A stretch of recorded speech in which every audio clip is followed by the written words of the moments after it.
Hello everyone, this is Kelly Beard of KarmicTools.com, and this is your weekly forecast for October 10th through the 16th. So how's everyone feeling? We are just on the other side of the new moon and Pluto going direct. I gotta warn you, this week Saturn goes direct, and next week Jupiter and Mercury go direct. So it's kind of like layer by layer.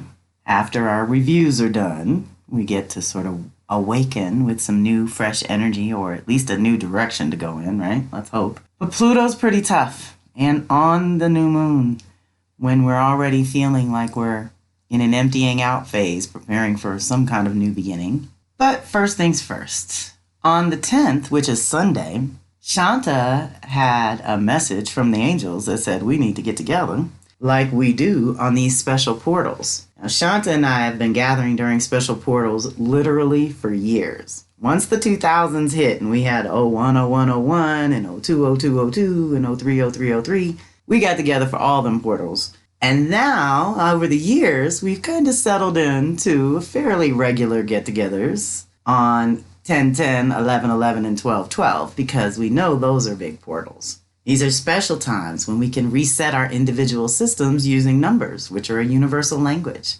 During these portals, we can activate alignment within and consciously move to new levels of consciousness, as well as new levels of existence, right? I will talk about the energetic support, and Shanta always channels a beautiful meditation that allows us to integrate our intentions on a cellular level. So I hope you'll consider joining us on Sunday afternoon. It's going to be early in the day because it's 2 o'clock East Coast, 11 a.m. Pacific on Sunday with me and Shanta. You can register on my site. There's a page under Offerings, Live and Virtual Circles with Kelly, and you'll see the 1010 Portal event. That's where you register to join us. And if you're up to it, we always ask for a $22 donation, but that's totally optional. These kind of events are designed to bring the community together. So we just enjoy it when you all tell everyone and share it with your friends and bring as many people as you think are going to be interested in moving through a 1010 portal, right? Ones and zeros reset our system. It's so powerful. And we don't even have to understand the details. We just have to trust. And that same day, Saturn goes direct. So today completes the annual retrograde as long as Saturn's in its home sign of Capricorn, it activates a tremendous amount of stabilizing energy that you can direct consciously on your own behalf. In general, you can look to any area of your life that requires you to upgrade and fortify because it has essentially run its natural course and is more or less worn out. But you can also look to your Capricorn house and see if the areas of life it represents also may require some much needed focus and dedication. Saturn often gets our attention by creating blockages and delays, pointing out weaknesses and oversights, and during its retrograde, there are reports of folks feeling like they're being held back by the elbows. But it doesn't necessarily have to be that way. A better use of Saturn's amazing energy is to slow down and check in with your personal base. How organized are you in general? Are you naturally focused and self-directed, or do you succeed more often when you have a structure or a plan? This is a time to develop or fortify your inner authority to make choices and decisions on your own behalf, with courage and confidence, right? Take time to organize your thoughts or create a plan or strategy for adjusting to the changes that seemingly are being forced on you at this time. Start with small, manageable goals because accomplishing them will also give you the momentum and fortitude to go after the bigger goals. It's time to release fear and doubt and redefine your reality on some level. As Saturn gets through its 2.5-year journey through Capricorn, it's time to release fear and doubt and redefine your reality on some level as Saturn navigates through its 2-year journey in Capricorn. This retrograde likely revealed at least a clue about what restructuring needs to happen for you personally, and going direct will help you begin to rebuild. So that's what time it is. We've been going over the review in the Saturn Capricorn department, right? And when we do that review, whether you're conscious of it or not, it comes up as questions about responsibility and obligation and what you're building toward and, what are you doing and is it effective? Saturn always wants us to be effective and actually build something, either strength within or some kind of structures without. That's all Sunday. And then we jump to Wednesday, the 13th, is Venus sextiling Saturn. This energy has to do with your obligations within the context of relationships. They are not difficult obligations in this case because a sextile is an opportunity, but more emphasis is placed on really loving to serve those you care about. It's also what I would call the keep it real energy regarding relationships or finances. This activation prompts you to clarify what you are building, stabilizing, and fortifying in your relationships or finances especially. I am a total advocate of renegotiating terms as you go along because you evolve, the situation and support around you evolves, and your needs change. So often we have to remind those closest to us. It's really hard to grow to the next level when each person is not clear on their ever-evolving roles and responsibilities, which is Saturn's domain. Of course, this starts with you knowing what you do or don't want and what you are or are not willing to compromise about and what you want to create and make real. So this is where we check in with how we feel about some of the obligations and responsibilities we have. Do they still serve a higher purpose? We have to ask those questions periodically. At the same time, this is still an opportunity to ground some things in one of those departments. Then Friday, the 15th, we have Sun trining Jupiter.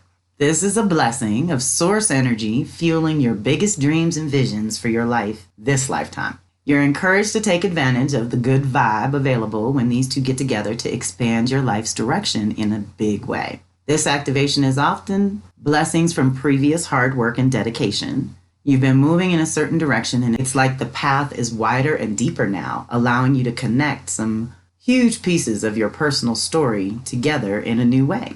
It's great for learning and exploring anything that will support your forward movement.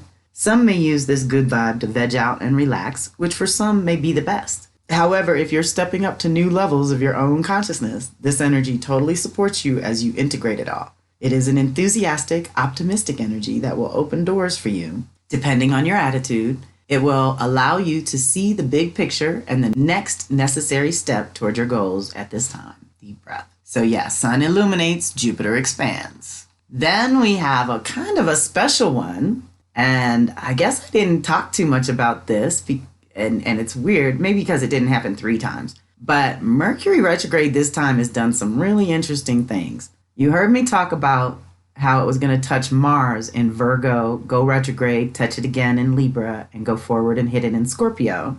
This is really interesting because it didn't hit it on the front end, but retrograde, it's hitting Venus in Libra, and then when it goes direct, it's going to hit it again in Scorpio.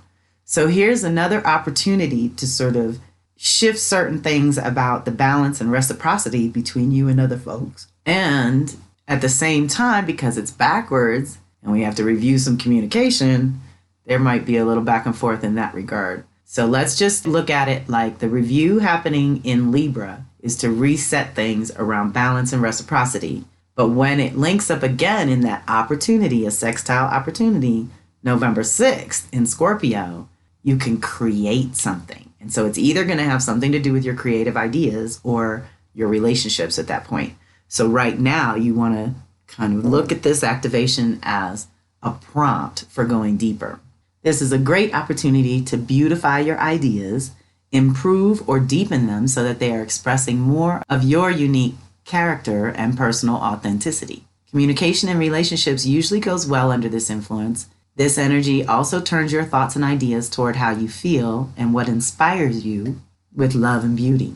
This is a great time to be particularly creative or do something that activates your own inner artist. It is best to keep it light and let go of your mundane burdens just for a time. Pleasure reading, a walk on the beach, a play or museum are all good things to do at some point this week, if possible. So again, with expanding your mind and your consciousness so that it activates some creativity or some creative solutions or something else that Venus can help us with, right? So that's our week, short and sweet comparatively, and based on some of the deeper energies, you would think this would be a little longer, but not so much.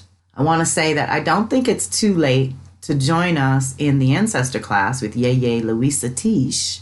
If anyone's interested in going deeper with the ancestors over the next several weeks, reach out directly, and I think that link is in my email and it's in last week's blog, so you can get to the registration page pretty easily.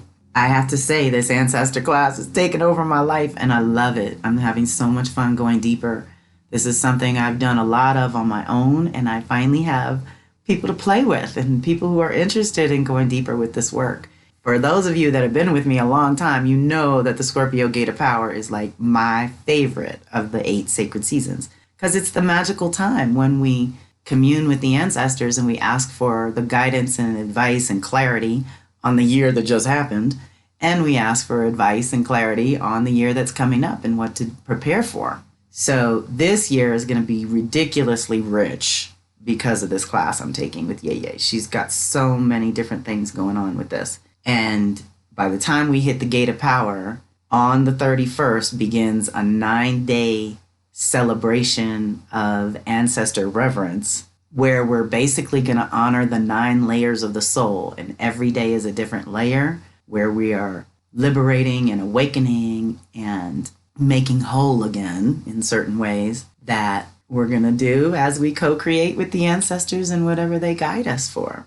So that's my life right now. The Venus Circle, I'm working on that closure and getting the new workbook made, right? We have the custom guide that we make every 18 months. So we got a new one with a Capricorn and Libra theme. So we know that after the Gemini Aries theme, which took us into clearing our own stories and our own consciousness and stepping into a new identity and purpose, is leading to the restructuring that we're going to get in Capricorn, where we have to dream up the containers for all these brilliant ideas and new creative ideas that we've had going on, as well as that reclamation side in Libra, where we reclaim balance within and reciprocity without with others, right? So the new Venus cycle is going to be really fun. We've got one more month in this cycle, and then I'll do the open house probably in December, and we'll start the new cycle in January. I do want to put on the radar real quick and ask if anyone's interested in the Astro 101 class. I think I might put a little box here for you all to respond, but I got to do that class. It was wonderfully successful. I learned as much as anyone else in the class. That was pretty powerful. One of the things I learned was that we need to change it from 6 weeks to 8 weeks. And because I had to add those 2 classes, I'm probably going to change the price from $150 to $200. But you get so much personal information. And one of the things that we discovered was that I would love to offer this class a couple of times a year. But what I would like to do is gear it towards certain ages and stages of life, so that the group we put together is at least in the ballpark of the same cycles, if possible. It might not be possible, but it is something that came up in the last one that seemed really like a good idea. We had a bunch of 30-somethings and a 60-something. So everyone else was kind of clocking along, and the 60-something was like, yeah, that's not me. And I totally get it. I totally understand. So I'm wondering who's interested. And so if you could just drop me a note that you didn't get to take it the first time and you really wanted to, and you'd like to get in on the next class, and then I'll see which ages and stages show up and see if I can cultivate something around a theme we can all share. And if I could squeeze in 8 weeks of a class before the end of the year, I will. Otherwise, I think I'm going to just go deep into this ancestor class and schedule everything for the new year. But I still need to hear from you. Like, who wants this class next? I definitely want to do the Astro 101 class again. And I will do the Mercury retrograde class 3 times next year, which is going to start probably in January as well, because we'll have that crossover when the first Mercury retrograde of the new year is going to go backwards in Aquarius and forward in Capricorn. So we have yet another layer telling us that 2020, 2021, we're reviewing a lot of ideas and possibilities, whereas 22 is going to be about cultivating those containers and structures to hold them, to allow them to grow and thrive and prosper, right? The only other event I know I have on the calendar that I can share with you is October 17th, a week from Sunday. The Words Across the Water crew is going to gather again, and we love them. They're creating a retreat center in Ghana and a literacy program for young people. And so we're gathering all our books, and they finally figured out storage and shipping to get them to Africa so that they can start this library. It's really powerful. So it's an amazing, eclectic, international group that believes in building these good things in the world and sort of taking responsibility ourselves and not waiting on governments or institutions or structures of bigger kinds to do certain things for the people. We have to do things ourselves right now. The system is broken and being restructured on many levels, on etheric levels as well as literal levels. So as much as you can do to maintain your sovereignty and independence, it's really vital and important. Oh, I have one more thing to share. Cinnamon Rose did an energy session on the new moon in Libra that blew it out of the water, y'all. So anyone who's going through deep transformative stuff within, whether it's related to relationships or not, this replay was really powerful, and she gave us permission to share it. So I will find a way to put it in here and add it to my email list as well, so that you all can listen to that at your convenience. But so deep. You can't just, this isn't one for information, y'all. This is a visualization, meditation, shamanic journey combination. It's all of the above, all mixed into one. So you need to have a little space around that. I want to say that because the call was 90 minutes, you're going to want at least 3 hours. And I know that sends a bunch of you running the other way, but y'all probably the ones that need it the most. It's usually the case anyway. I'm just saying that because it was so deep and transformative, and that I definitely needed time to process after. And so be prepared, because we started out talking about the crown and the third eye and imagining some new levels of existence. And somehow the angels, ancestors, and animal spirit guides shifted Cinnamon and brought us into our root and sacral chakras. So we got real literal with it. And that's where it can get tough for some people, right? But this moved molecules, y'all. This changed the game. So for anyone ready and willing and able to go that deep, I highly recommend it. Anyone that has Libra, Aries, or Cancer, Capricorn goes through this on a pretty regular basis. But the rest of us just have it somewhere, right? So I will add all these links to the blog and to my mailing so that you all can get to them with ease and grace. But of course, feel free to email me anytime and reach out when you need to. So thank you for listening. Thank you for being part of my community. I hope you have a fantastic week. This is Kelly Beard of Karmic Tools signing off.